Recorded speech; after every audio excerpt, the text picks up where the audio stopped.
Hello and welcome to the WOW, Connecting and Empowering Women Through Sports, brought to you by our partners, Fresh Fine Wine. I am Jade Kenny, and joining me virtually, as always, are my lovely co-hosts, Stephanie Jojokian and GeNienne Samuels. Good morning, ladies. Hello. Hello. We have a packed show for you guys, but coming up in segment 2, we chat with Ellen Zavian.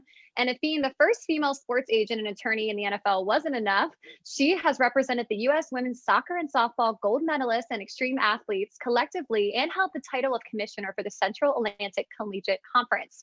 She's a Maryland Terps and a professor here in the DMV. Talk about a wow woman. She's coming up next. But first, unfortunately, we got to talk about that Cardinals game.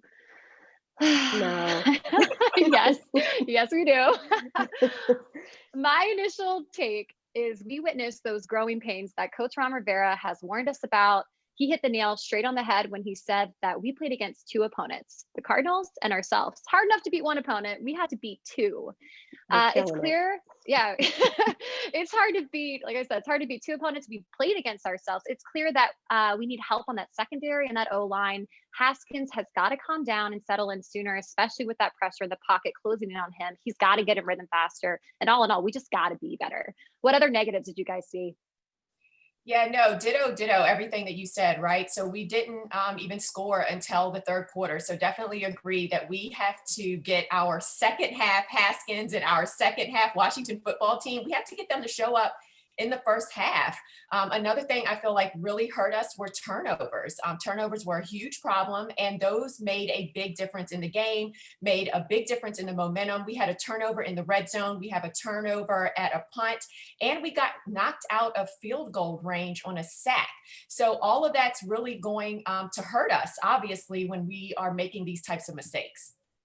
Yeah, we said there were turnovers. I think it seems right now our strategy is to lean on the defense and for them to get sacks and turnovers because the long scoring drives are not working for us right now. But we need to be able to, our defense and our defensive coach need to be able to adjust fast to each new opponent. Yeah, I agree. And then when we do get the sacks, right? Because I feel like, our defense is strong.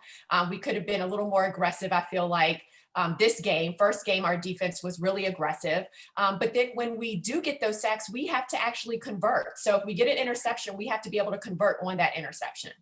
Right. Absolutely. Yeah. We saw that with the Collins interception, Landon Collins.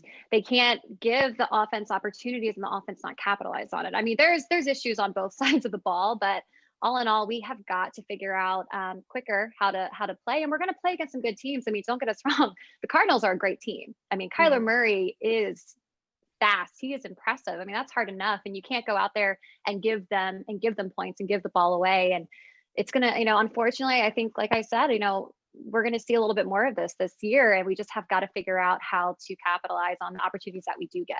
Yeah, I mean, counteracting right away. So Arizona watched us. They knew our defensive line was tough. So what they do, they use Kyler Murray. They did quick passes to counteract our defense. So again, we need to adjust and adapt each week to each team. So. Exactly. And I know that, we keep saying it's a young team and, the fans need to understand that. But at the end of the day, we still, we long for a win. When asked about the turnover in the red zone, Coach Rivera mentioned a stat, which I was like, wow, I had never heard it before. But he basically said that on average, you only get in the red zone 3 times a game. So you have to make sure that you put a touchdown on the board when you get in the red zone. And for us to have a turnover so close to those points, again, is just going to be a momentum shifter. And that's definitely what happened pretty much the entire, first half of the game. What did you think, talking about his strategy when he said that, about going for the 2-point conversions, like one really early on? Yeah, you know what? I have to trust him. And that's one thing that he even mentioned, that he is in the moment, he is in the game, and he makes the decisions based on, what's currently in front of him. I actually like that type of aggressive call playing. It's not playing it safe. We know that we'll be able to just get the field goal, but instead we're going to go for a 2-point. I like it because we're down and we need to get up. So why not be aggressive? Let's switch gears. Let's talk about the week ahead. I'm hopeful that Washington can evaluate their loss, make adjustments to fix some of those issues. It's not going to be easy. We have Cleveland, we have the Cleveland Browns, we have Odell Beckham, we have Nick Chubbs, and they had a Thursday night game. They've had more time to prepare, to rest. We have got to move on from this loss quick and honestly just do better. I think obviously Terry McLaurin, he's been really good. That 25-yard gain he had the last game, if possible, Haskins needs to try to get him the ball more. And then Antonio Gibson, he did a great job pushing through. And so we've got some good strengths there, but I think McLaurin, we need somebody else to ride along with him. But for now, we really need to work on getting him the ball. Yeah, I agree. We got to get the ball to him earlier. He is a playmaker. He definitely showed that, once in the first half, but definitely dominated and helped us with the second half. I also think I mentioned it earlier, but I feel like our defense is where it's at right now. They weren't as aggressive this game as they were in week one. They were a little tentative, but I read somewhere that they recorded so far 11 sacks in the first two games, which is the most ever in like 32 years. So the defense has the ability to set us up. They have the ability to stop the opposing team's offense with interceptions and just holding the line. But we have to be able to convert on those interceptions and be able to convert on whatever it is that the defense gives us. But overall, I feel like the defense is strong. But I think they didn't, like with Arizona, they couldn't adjust to those quick passes we were doing. Like our secondary is struggling. They couldn't get to them fast enough. And so, yes, our defense is amazing. They're our strong point. They're our highlight. But, but yeah, they've got to be able to, if people are reading us and know, oh crap, you got to hurry up because they're going to come and they're going to sack you. So now we have to move faster and adjust to the quick pass game. I'm going to be the positive Polly and just note that the NFC East is still wide open. So I think that alone will help us. I think what we're going to see is this team is going to settle in with every rep. You got to remember it's 2020. It's been a strange year for many reasons. But speaking of, it's just not been a traditional season in general. There's no traditional camp, no traditional offseason, no traditional preseason games. Added a new coach, new staff, new team name, new identity. I mean, there's so much uncertainty, but I'm still hopeful that as the season goes on and with the NFC East being the division that it is, hopefully we will have that chance to grow as a team and to really get into that rhythm sooner and hopefully soon so that we can keep having the high that we had from the home opener and have something to look forward to with this new era that Ron Rivera has started here. As we mentioned here on the WOW, we like to give you access to the Washington football team. So if you have a question for a Washington football player, make sure you're following at WOW Washington on social to find out how you can ask a player a question. Check out right now, former Razorback and current Washington safety, Cameron Curl. He's going to answer WOW member Erica's question. Hi Cameron, my name is Erica, and my question for you is what motto do you live by day in and day out? I want to say rise, pray, grind. You just wake up in the morning, pray, and then grind. Whatever you got going on, have to be sports. Whatever you're doing through that day, like grind through it and get through it. It's gonna be good at the end of the day. Stay connected with the Washington football team. Follow at Washington NFL on Instagram and Twitter for team news, updates, and exclusive Washington football team content. At RTS, game day strategy doesn't stop when the whistle blows. RTS delivers smarter, more responsible waste and recycling services. As an official partner of the Washington football team, RTS is connecting the team and FedEx Field with sustainable solutions to care for the community and the environment. RTS, a better waste company. Find out more at rts.com.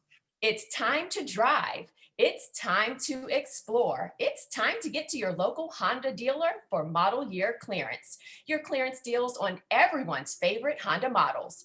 Turbocharged sedans like Accord and Civic, all-wheel drive CRVs and HRVs, or the adventure-ready Passport and Pilot SUVs, all on clearance. It's time to get back in the driver's seat in a new Honda. And don't miss your chance to get clearance pricing during model year clearance. Going on now at your local Honda dealer. Hello and welcome to the WOW Spotlight. We are thrilled to have with us sports attorney and professor Ellen Zavian joining us. Thank you so much for joining us, Ellen. It's a pleasure. Pleasure to be here. We're going to start nice and easy. Let's talk about your background. You went to the University of Maryland, so you're a Terp right here locally. You interned at the NFLPA. Can you talk a little bit about that professional journey? Well, when I started at University of Maryland, I just happened to be in the dorm that was next to the football players. and we had to eat with them. That was back when they didn't get special cafeteria and special apartments. And I became really close friends with Boomer Esiason and Frank Reich and Stan Gelball and the like. And many of them went on to be pro NFL players. So definitely that relationship steered me. And I was finishing my undergrad in 3 years because I knew I wanted to go to law school. So I began to work at the racetracks to get some money. And I learned a lot about sports marketing and the like because we had the Preakness. This is pre-tent. This was, so that we learned how to sell sponsorship to corporations and develop the tent area from just students coming to drink to moving it to a sponsorship driven revenue stream. And then after that, I worked at a law firm and then went to law school at American University, where I went biked to a seminar on sports at the Howard University. And when I biked over, I had my gear on, my hat, and my wasn't dressed up so much. And the woman afterwards that was on the panel came up to me and said, I've been meaning to buy a bike. Can you tell me some of the pointers that I should have? And long and behold, she said, why don't you apply for this internship that we have? When I went to apply, my dean said, this isn't legal. This is sports. How could this be legal? So I don't think you're going to get credit for this. And long and behold, the 87 strike came and it was very legal. I was walking picket lines. In fact, I walked the picket line at the Skins Park back then. And it was a great experience for me at the Players Association, learning about agents and the legal issues around union and labor management and so forth. So that was sort of my path to the PA. And then following that, I wanted to be a sports agent and represent players. And when I interviewed with a lot of the top agents that I had helped all summer with the data points that they needed to negotiate their contracts, they said, you can come on as a secretary. And I don't know, that wasn't going to fall well with me after a law degree. So I finally found somebody that would hire me, not just as a lawyer, but head of the marketing division that had about, a lot of Penn State players. And so I went to a firm in Pennsylvania and worked with them for about a year. And then he had a woman coming in, his new wife, and to be a lawyer in the space. And I thought it was a good time to exit because I saw the writing on the wall and exited, and my players came with me. And from that moment on, my players and I really worked hard to achieve their goals as well as mine. So cool. That is amazing and such a trailblazer. And I know that you've likely heard this your entire career, but just the idea of you being in was historically a male dominated industry and really still is. So what advice would you have for someone? We have a lot of obviously, women listeners right now. What advice would you have for them if they want to kind of venture into, being a sports agent or just going into an industry that currently is dominated by men? Oh, well, I think that I had great parents. So I would say if you're a parent out there listening, my parents allowed me to explore any opportunity. They never determined that one was gender specific. So I think it all starts with that. I always say, my parents told me I was special and silly me. I believed them. So I think that naiveness played a role. And I didn't really think about being the first woman. I just thought, this is what I want to do. So I didn't need to see a woman in that space to know that I could be in that space. And I know that's quite different from today. I see a lot of people say we need a woman there to make sure other girls see that they do that? Well, I'm here to tell you, you don't need another woman there. You just need a good qualified person there that you can strive to achieve those attributes as well. Obviously, being qualified is critical. I think my activity in sports definitely helped. My friendships with players that ended up going to the NFL helped. So, what your environment is definitely develops you as a person. And I was an athlete. I was a good athlete, not a great athlete, because I was around superstars. I consider myself just a 5 on the scale of 1 to 10, and they were all 10s. So, but I used to run with my players, and they didn't like to run. So that was the one area that I could kind of excel. I worked out in the gym. I competed in bodybuilding at a time when women didn't do that. So I think that allowed them to have a connection with me that wasn't just legal to client, but oh, she works out and she understands the dedication and the discipline. Yeah, you walk the walk. My parents have done the same thing for me. So I think you hit the nail on the head when you said, as a parent, it's important to not say, oh, do this or don't do that, or that's for girls or that's for boys. That's the best thing you can do for your child. I wanted to go into quickly about what you're doing for US women's soccer, softball, and extreme sports athletes. What do you think that it's harder for them to be looked at equally as like the male athlete? And what are you hoping to change for them? Well, I worked with them years ago, so I shouldn't say I currently work with them, but I did work with them extensively creating their first union and negotiating their first collective bargaining agreement, not just with the national team, but also with the World Cup when it came to the US. And then I represented the women's softball players with the Olympics, and they both brought home the gold. How thrilling in 96.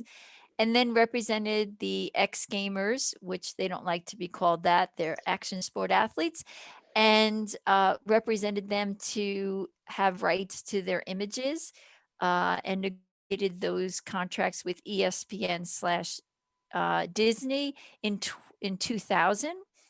And then moved on to that to breakdancing, which we'll talk about it in a little bit.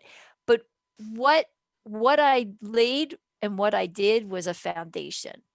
And what's always critical to me when I represent players and then exit that particular genre is to make sure they have a solid foundation to support them, because times are going to get difficult like today and what they're fighting for, but they were already unified.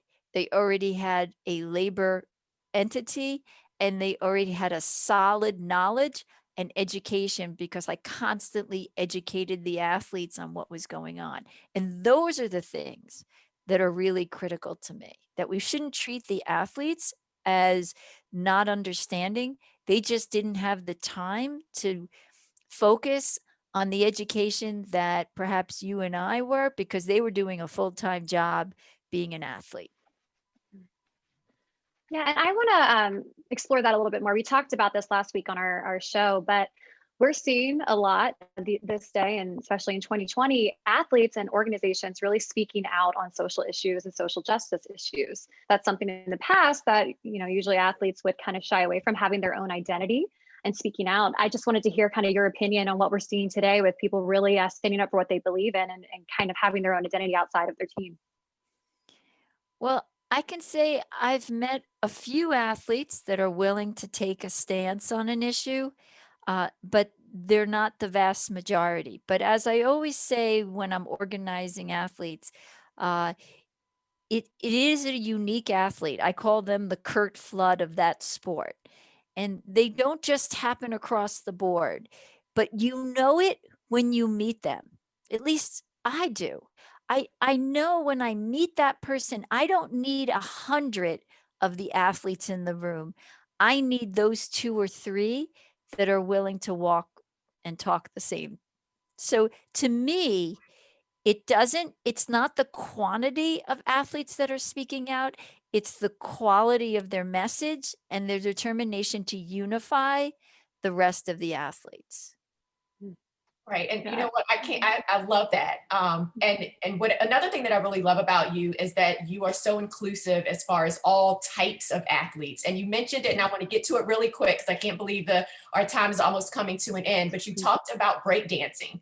And so you actually created the United Breaking Association and was able to be a part of a task force to get them in the Olympics. I think it was Youth Olympics 2018 and the Olympics of 2024 coming up. So how did you even get interested in this? Well, I am a mother and my son doesn't do any sports that I did on purpose. And he started breakdancing. And we began to develop a relationship with the community. And I began to ask questions. I am a professor. Like, what organizations do we belong to? And what kind of competitions are there? And so forth. And of course, I got the deer in the headlight look. And of course, what any other soccer mom would do, I went out and created an association. As my son says, only my mother would go out and push a sport through the Olympics, but mothers do crazy things for their children. I think the community needed it. It was the right timing. And I think culturally, they have a message in the hip hop community that can really resonate for 2024 in Paris. And then when it comes to LA, the birth of breakdancing is here. So we hope they take on, breaking as well in the Olympic Games. Yeah, being a dancer and having a nonprofit dance company, dance is important. And the way to fuse arts and sports together is amazing. They are athletes. They do things that normal dancers don't do. So I appreciate that you're doing that. Yes. Yay, cannot wait for the Olympics. So exciting.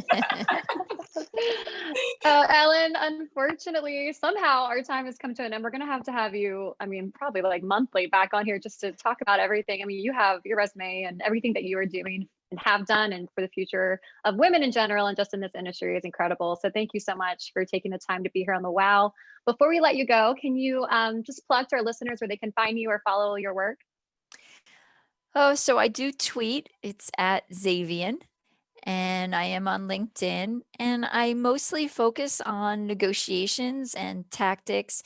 And if I ever finish my book, it'll be focused on women and their negotiation tactics. So hopefully during this pandemic, I can find some time to complete that. Yes, when you finish that book. Yeah. And we'll make sure we're the first to read it and to share it with our listeners. Well, thank you so much, Ellen.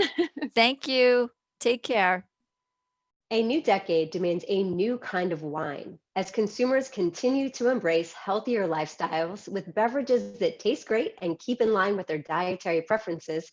And wine is no exception. Fresh Fine Wine thoughtfully crafts great tasting premium wines that are low calorie, low carb, low sugar, keto, vegan friendly, and gluten free.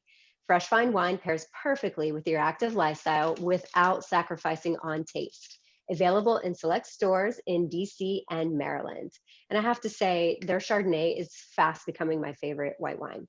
All Washington football fans, appointments are now available for the first blood drive of the 2020 season with Innova Blood Donor Services. Join us Friday, September 25th and Saturday, September 26th at Innova Blood Donor Services, 3 donor centers in Northern Virginia to bleed burgundy and gold and save local lives.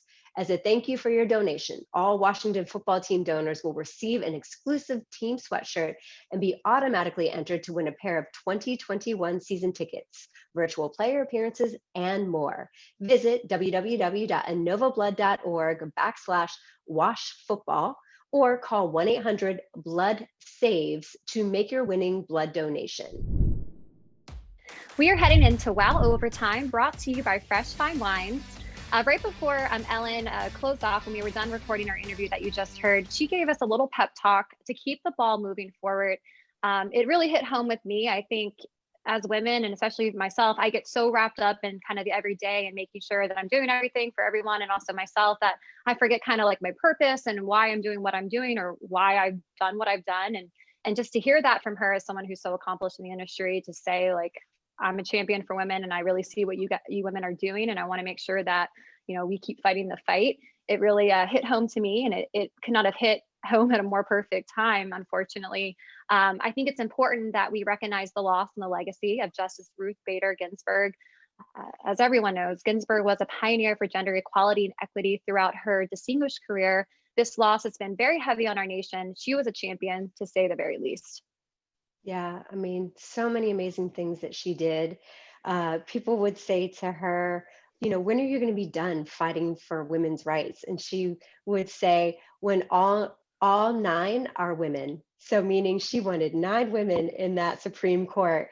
And just the fact that she's like, no, my work is never done until I have reached this goal.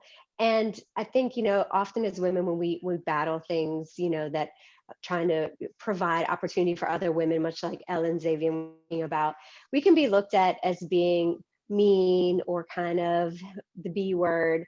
But she said that things worked, like with her marriage, her husband supported her and felt that her work was equally as important as his. And so for, men out there, I think to make women feel just as equally important in the work that we're doing is important too. That on the other side allows these pioneers like Ruth to be able to move things forward for women. I put a quote on my social media where she said, so often in life, things that you regard as an impediment turn out to be great good fortune. So, even in these times right now, it may just seem like, when is it going to get better? Everyone's is like, cut 2020, we're done. But obviously, when you read words like that, she has the foresight to say it's going to get better, and maybe this was needed. Black Lives Matter, all of this, it's needed right now. We're not going to get quiet until things change, just like she never got quiet until her goals were met. So she was just an amazing person. So grieving her. Yes, and it was her life's work, like literally dedicated her life to the betterment of not just women, but, everyone. And she continued doing her work all the way up until, her passing, 87 amazing years. She was, served on the court for 13 years and then obviously appointed to the Supreme Court, and was just a total icon, especially recently, which I absolutely love, for a lot of young progressive women, these women that are trying to find their voice, and they're seeing her as a role model and as an icon, and then just her writing ability, her ability to take a decision and write a very passionate and true dissent, and to be able to connect with her words in such a real way where you're like, yeah, why did they decide that way? I totally agree with Ruth, so, just an icon. And then just love that she ended up being kind of like the notorious RBG, and that she actually embraced that moniker and kind of laughed about it, but was completely okay with it too. So, just wonderful. I wish that I would have kind of been following her more earlier in my life, but, really glad that there are, a couple of movies out there about her, and that, we're able to just learn about all of her amazing work over her entire life. Mm-hmm. Absolutely. And I think it's really important that we continue her legacy, and we continue, not let her death be in vain, and that she rests in power, knowing that we as women are going to pick up the torch and continue all the work that she has done for us, and to continue to build upon that. And it's a very, very tough time. It's a tough loss for sure, but she's definitely a legacy. Yeah, and one thing that we all need to remember to be able to continue her legacy, like you said, and to be able to pick up that torch and do our part, one of the first steps is first, obviously education to make sure our young people understand her life's work. But, coming up, we have to vote. Have to make sure that every single one of us we have to vote. And that's like the one, I feel like, the best way that we can honor her. Yeah. And if necessary, vote so that 9 becomes 11. If yes. Yes. And with that, we are unfortunately coming to an end here on the WOW. But Stephanie, before we go, and GeNienne, can we talk about any events that are coming up? Sure. So October is Breast Cancer Awareness Month. For 22 years, Tanya Snyder has been leading the charge in the NFL. She started the Think Pink initiatives here at Washington Football. To commemorate 22 years, we're starting a Share Your Story breast cancer sweepstakes. And so we're looking for people to share their personal story on cancer or the story of a loved one. And then we will select 22 people to be able to win a Women of Washington Ultimate Watch from Home gating kit. So that'll be fun. We have a virtual sip and paint. That's to raise money for our charitable foundation and the Brem Foundation. That's Thursday, October 15th. We're going to paint and we're going to listen to motivational speakers like our own Senior VP, Julie Donaldson, Donna Hopkins, who wrote a book about her survival of 2 times breast cancer and amputee, getting on the other side of victory is her book. And then we are also going to have October 24th, a family workout and activities, because it's important to stay healthy, stay active, and know the importance of the positive network around you and how that can help you heal as well. So that's going to round out our October events for WOW. Yes, and obviously we have tons coming up in October, but September isn't over yet. So if you want to join us meeting myself and Fred Smoot, he is a former cornerback for the Washington football team. We are actually hosting a virtual rally this coming Sunday. We are playing the Browns, and we are going to be live from 11:30 to 12:30. The live event is going down at MGM Taps Sports Bar if you want to go there. But regardless of where you are, you can join us virtually from 11:30 to 12:30. And Stephanie, can you remind everyone of the website to go to register for the virtual rally? Sure. Actually, if you go to our football.com site, there is and you go to the fan zone, you'll see rallies. You can register for the rally there. WOW is posting about it tomorrow on our social media. The rally website does exist. It does say our old name though still. It's currently getting updated, so just understand it's a process. But you can find all of the rally information there as well. Yeah, and it's a lot of fun, so join us. Fred Smoot is a hoot. To say the least. To say the least. Coming up also next week, we have a very special guest with us on our home field. We have Ramonda, who is the wife of running back coach Randy Jordan. She is amazing, very funny, and very active in our Washington Football Charitable Foundation, as well as the WOW Wife. So we're looking very forward to having that interview with her next week. So make sure that you subscribe and look out for that next week. That'll do it for us. Make sure you are following us on all of our social media channels. It has been a pleasure, and see you next time. Bye. For more than 100 years, Chesapeake Employers Insurance has been helping Maryland businesses keep their workers safe. With competitive pricing and an AM Best A- financial strength rating, it's no surprise that Chesapeake Employers is Maryland's largest writer of workers' comp insurance. At the end of every workday, someone's waiting for your safe return. Connect with your agent or visit CEIWC.com. Locally owned Novak is energizing the community in powerful ways. From sponsoring meals for first responders and medical professionals to donating generously to area food banks, Novak knows we're in this together. Novak and customers are funding crisis energy assistance by having their bills rounded up each month. Novak and employees are supporting local charities through Novak Helps. That's the power of working together. That's Novak. I'm Robert Wilkie, Secretary of the Department of Veterans Affairs. 155 years ago, President Lincoln called upon us to care for America's veterans.